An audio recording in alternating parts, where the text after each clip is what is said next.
Assalamualaikum everyone. Welcome to World Affairs. I am Sumal Shehzad and today we are going to talk about Chapter 7 of the Cooperative Societies Act 1925. ये chapter जो है इसके बाद हमारे तकरीबन 5 chapters रह जाएंगे। 5 चैप्टर्स इस वजह से क्योंकि जो 8वां चैप्टर है उसका एक सब चैप्टर भी है। तो देख लेते हैं 7 चैप्टर को।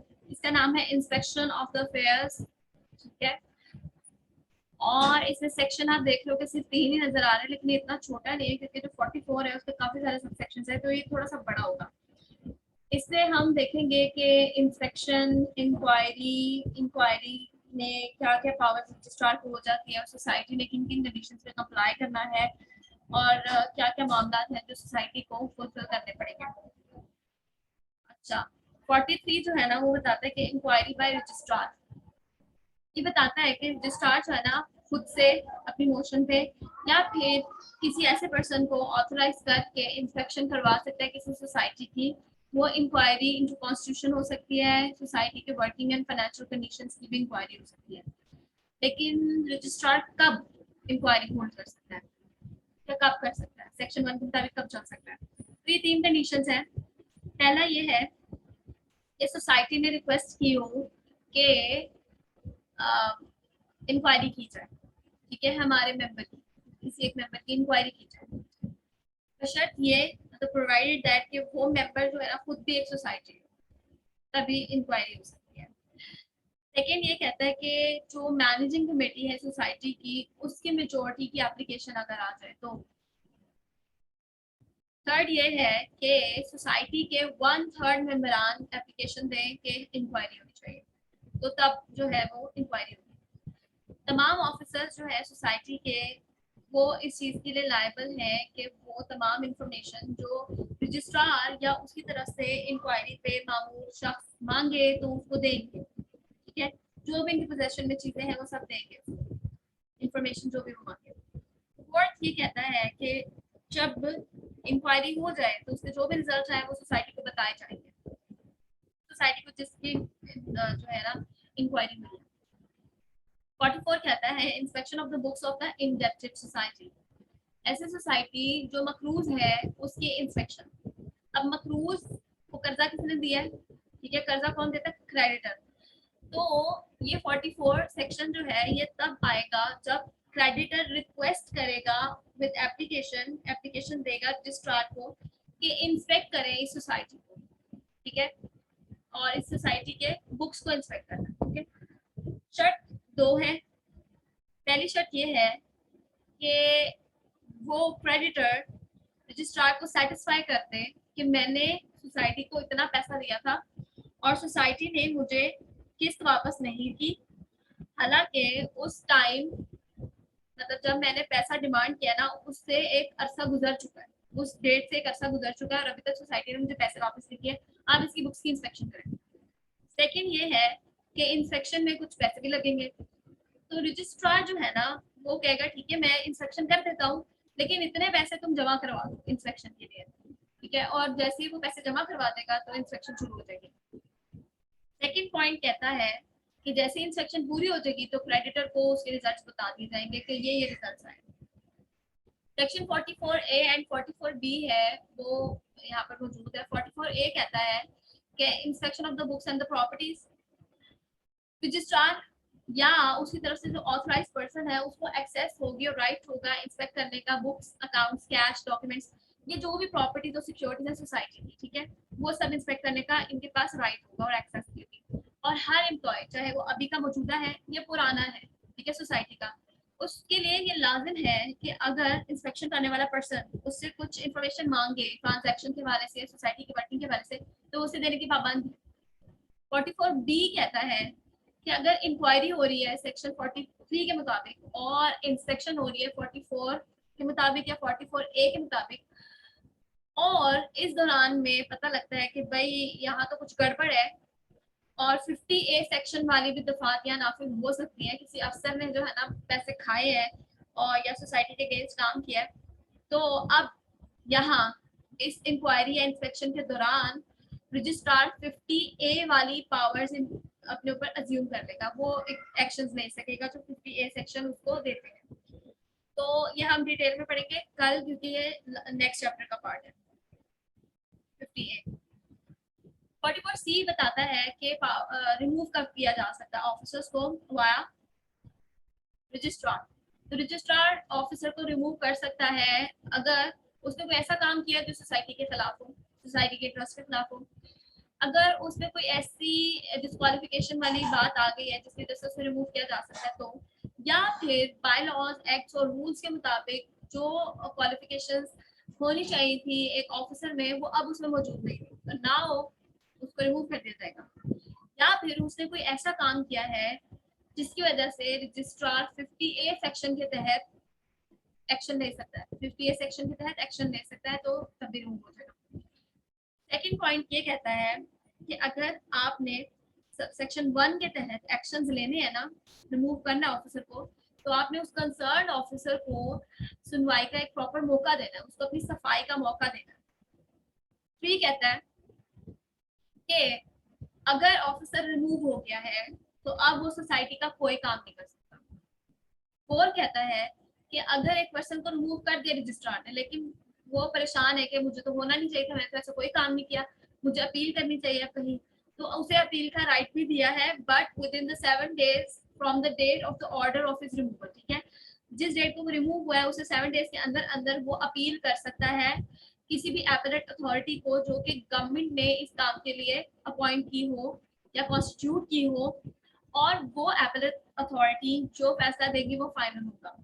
लेकिन इस सेक्शन की प्रोविजंस जो है provincial Punjab provincial cooperative bank limited पे नहीं लगती।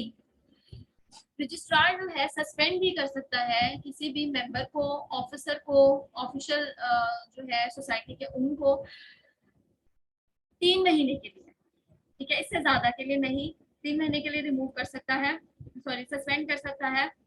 अगर अगर रजिस्ट्रार को लगे कि इंक्वायरी पेंडिंग है इस एक्ट के मुताबिक और कुछ ऐसे रीजंस हैं जिसकी वजह से बिलीव किया जा सकता है कि वो मुतल्लिका पर्सन उसने सोसाइटी के अगेंस्ट कोई काम किया है, कोई इलीगल काम किया है, कोई इरेगुलरिटी जो है ना वो कमिट किया है। 44D कहता है कि power of the registrar to give directions. Registrar कब डायरेक्शंस दे सकता है सोसाइटी को, तो तब डायरेक्शन दे सकता है सोसाइटी को जब उसे लगे कि मेरी डायरेक्शंस पब्लिक इंटरेस्ट में है, या फिर मेंबर्स क्रेडिटर्स या सोसाइटी के इंटरेस्ट में है, ठीक है, या सोसाइटी को ऐसा काम करिए जो कि उसके मेंबर्स के अगेंस्ट है या उसके क्रेडिटर्स के अगेंस्ट है, तो उसको रोकने के लिए भी कर सकती है, या सोसाइटी के ओवरऑल प्रॉपर मैनेजमेंट के लिए जो है वो डायरेक्शंस दे सकता है। और अगर वो डायरेक्शंस दे देगा तो सोसाइटी को उसके मुताबिक काम करना पड़ेगा, लाजमी करना पड़ेगा। अगर रजिस्ट्रार ने डायरेक्शंस दे दी लेकिन सोसाइटी को पसंद नहीं आई, नाउ व्हाट? सोसाइटी के लोग जाएंगे रजिस्ट्रार के पास अपनी एप्लीकेशन लेके, रिप्रेजेंटेशन लेके, कहेंगे कि भाई हमें पसंद नहीं आया, मॉडिफाई कर दे या कैंसिल कर दे ये डायरेक्शंस जो आपने सबसेक्शन ए के तहत दिए हैं। तो रजिस्ट्रार जो है वो कहेगा कि ठीक है मैं मॉडिफाई कर देता हूँ या कैंसिल कर देता हूँ, लेकिन कुछ कंडीशंस हैं, आप इन कंडीशंस के मुताबिक अपने आप को जो है अलाइन कर लें, ये कंडीशंस फुलफिल कर दें। तो जैसे ही आप ये कंडीशंस फुलफिल कर देंगे तो जो मॉडिफिकेशन आप चाह रहे हैं या कैंसिलेशन आप चाह रहे हैं वो हो जाएगी, ठीक है, तो ये किया जा सकता है। 44E जो है वो कहता है स्पेशल मेजर्स। स्पेशल मेजर्स क्या लिए जा सकते हैं, वह जो पर्सन है authorised by registrar to inspect और इंक्वायर द सोसाइटी या फिर रजिस्ट्रार के जरिए। तो अगर रजिस्ट्रार को लगता है कि ये मेंबर्स सोसाइटी के मेंबर्स के इंटरेस्ट में है या उसके जो डिपॉजिटर्स के इंटरेस्ट में है कि सोसाइटी ने पैसे लिए हैं और उनको जो है ना प्रोटेक्ट और प्रिजर्व करके रखी है, ठीक है, किसी को बताया नहीं है, तो अब रजिस्ट्रार एक्शन लेगा, ठीक है, सोसाइटी के अगेंस्ट या उस पर्सन के अगेंस्ट जिसने काम किया है। और ये 6 काम है, अगली स्लाइड में भी 6 काम कर सकता है। सबसे पहले तो उस सोसाइटी के प्रेमिसेस में एंटर होगा और वहाँ बुक्स, अकाउंट्स, जो भी डॉक्यूमेंट्स मिलेंगे वो सीज करते जाएंगे, सर्च करेंगे, सीज करते जाएंगे। सेकंड, जो पैसा, cash, security, title deeds, property, चाहे वो मूवेबल है या इमूवेबल है, जो भी मिलेगा वो जब्त कर लेंगे, ठीक है, कस्टडी में ले लेंगे। और कुछ भी ऐसा है जो सोसाइटी के किसी भी ऐसे पर्सन के नाम पे है प्रॉपर्टी जो कि सोसाइटी से किसी तरह भी लिंक है, चाहे वो एम्प्लॉय है, डिपेंडेंट है, एजेंट है, बेनिफिशियरी है, ट्रांसफरी है, तो जिसके नाम पे भी प्रॉपर्टी है ना वो सब जब्त हो जाएगी, वो कस्टडी में चली जाएगी रजिस्ट्रार की। रजिस्ट्रार बैंक को डायरेक्ट भी कर सकता है या किसी भी फाइनेंशियल इंस्टीट्यूशन को डायरेक्ट कर सकता है, पर्सन को डायरेक्ट कर सकता है कि वो तमाम मनी जो उनके पास डिपॉजिटेड है सोसाइटी की तरफ से या सोसाइटी के किसी भी पर्सन की तरफ से, whether employ, officer, agent, beneficiary या ट्रांसफरी, तो आप उसको फ्रीज कर लें। और ये कहता है कि तमाम नेसेसरी स्टेप्स लिए जा सकते हैं वाया रजिस्ट्रार कि वो सोसाइटी के एसेट्स को आइडेंटिफाई कर सके, उनको अगर वसूल करना है तो वो कर सके, प्रोटेक्ट और प्रिजर्व कर सके। ठीक है, कुछ भी वो तमाम इंपॉर्टेंट स्टेप्स नेसेसरी स्टेप्स ले सकता है। वो ऑफिसर्स को एम्प्लॉय और एजेंट और बेनिफिशियरी और ट्रांसफरी को रोक सकता है, ठीक है, या किसी भी ऐसे पर्सन को रोक सकता है जो इस टाइटल के तहत पावर डिराइव करे या क्लेम करे कि वो सोसाइटी की प्रॉपर्टी चाहे वो मूवेबल है या इमूवेबल है उसको ट्रांसफर करे, एलिनेट करे, सेल करे या असाइन करे या डिस्पोज करे, ठीक है, या फिर इस प्रॉपर्टी से वो कोई फाइनेंशियल बेनिफिट ले, तो इससे रोक सकता है। नेक्स्ट पॉइंट कह रहा है कि अगर सोसाइटी की जो एसेट्स हैं उनकी वसूली के लिए, उनकी प्रिजर्वेशन और प्रोटेक्शन के लिए रजिस्ट्रार को जो भी ऑर्डर ठीक लगता है वो दे सकता है। सेकेंड पॉइंट जो है इस सेक्शन का वो ये कहता है कि सब सेक्शन 1 के तहत जो आपने ऑर्डर्स दिए हैं ना वो किसी भी टाइम वापस लिए जा सकते हैं और 1 साल से ज्यादा तक वो इन्फोर्स नहीं रहेंगे, 1 साल के बाद वो खुद ब खुद ही खत्म हो जाएंगे अगर इंक्वायरी खत्म नहीं होगी। 44F ग्रीवियंस रिड्रेसल, अगर किसी मेंबर के कोई ग्रीवियंसेस हैं तो वो रजिस्ट्रार के पास जाए और उसे अपने मसले बताए जो कि 54 सेक्शन में कवर नहीं हो रहे, ठीक है, और मसले कैसे बताएगा, एप्लीकेशन फाइल करके। रजिस्ट्रार जो है वो पार्टीज को नोटिस भेजेगा, ठीक है, और उनको बुलाएगा, उनके भी मुतलका जो बातें हैं वो सुनेगा, उनको सफाई का मौका देगा और फिर उस ग्रीवियंस का कोई रिड्रेस रिटन ऑर्डर में दे देगा। अगर कोई ऐसी पार्टी है जो कि रजिस्ट्रार के ही ऑर्डर से एग्रीड हो गई है तो वो अपील कर सकती है 64 सेक्शन के प्रोविजंस के तहत, ठीक है, इस एक्ट के 64 सेक्शन के प्रोविजन के तहत cooperative society sorry secretary cooperatives को अपील कर सकती है 2 मंथ के अंदर अंदर, ठीक है, जिस दिन वो ऑर्डर आया उसके 2 मंथ के अंदर अंदर सेक्रेटरी कोऑपरेटिव्स को जो है वो अपील की जा सकती है। नेक्स्ट क्या है, कॉस्ट ऑफ द इंक्वायरी। अब इंक्वायरी की है या इंस्पेक्शन की है तो कोई ना कोई कॉस्ट तो उठेगी, वो कॉस्ट जो है वो रजिस्ट्रार अगर उसे ठीक लगता है ये पूरी कॉस्ट या उसका कुछ पार्ट वो डिवाइड कर सकता है, वो उन लोगों से वसूल कर सकता है जो कि सोसाइटी के मेंबरान हैं, क्रेडिटर्स हैं जो कि इंक्वायरी इंस्पेक्शन की डिमांड कर रहे थे, या ऑफिसर्स हैं या मौजूदा या फॉर्मर ऑफिसर्स या मौजूदा या पास्ट मेंबर्स, इन सबसे वो कॉस्ट वसूल कर सकता है। कॉस्ट जो रजिस्ट्रार ने वसूल करनी है, ठीक है, वो फाइनेंस बैंक पे जमा करवाई जाएगी अगर जो है वो इंस्पेक्शन 44A सेक्शन के तहत है। लेकिन अगर एग्रीकल्चर क्रेडिट सोसाइटी है जिसकी अनलिमिटेड लायबिलिटी है तो वो इससे बरी है, उस पर ये सेक्शन नहीं लगेगा। 2 शर्तें हैं इसके भी लगने के लिए। पहली शर्त ये है कि आपने जिन लोगों को पैसा देने के लिए जो है नोटिस भेजा है कि आपने इतने इतने पैसे देने हैं तो उनको एक दफा अपॉर्चुनिटी दी जाएगी कि उनकी भी बात सुन ली जाए, रीजनेबल अपॉर्चुनिटी दी जाएगी कि वो कुछ कहना चाहते हैं या नहीं, पैसा देने के काबिल है या नहीं है, उनके क्या मसले मसाइल हैं, वो किस तरह इस मैटर में इन्वॉल्व है या नहीं, तो उनसे पूछा जाएगा, उनसे सुन लिया जाएगा उनके जो भी मसले। नेक्स्ट ये है कि रजिस्ट्रार जो है अपनी राइटिंग में देगा, अपने हाथ से लिखेगा कि वो किस वजह से ये पैसा ले रहा है और कितना कितना किस किस को अवार्ड किया है। 46 बताता है कि वो जो कॉस्ट अवार्ड हुई है सेक्शन 45 में उसको रिकवर कैसे करना है।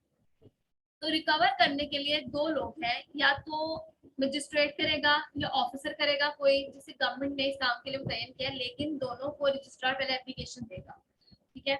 मजिस्ट्रेट जो है वो उस इलाके का मजिस्ट्रेट होगा जहां वो पर्सन रह रहा है जिसने मनी क्लेम की है या उसका बिजनेस है, या ऑफिसर जिसको गवर्नमेंट ने लगाया है वो ये काम कर सकता है कि कोई मूवेबल प्रॉपर्टी है, ठीक है, उसको जब्त करके उसको सेल करके उतना पैसा प्रोड्यूस करके वो फिर दे दे रजिस्ट्रार को जिसने पैसे मांगे। ठीक है, तो ये था हमारा आज का लेक्चर। आई होप कि आपको समझ आया होगा। मैंने अपनी तरफ से बहुत आसान अल्फाज में समझाने की कोशिश की है, लेकिन फिर भी अगर आपको कोई सवाल है, कोई क्वेरी है तो आप पूछ सकते हैं कमेंट सेक्शन में भी और फेसबुक पेज पे भी।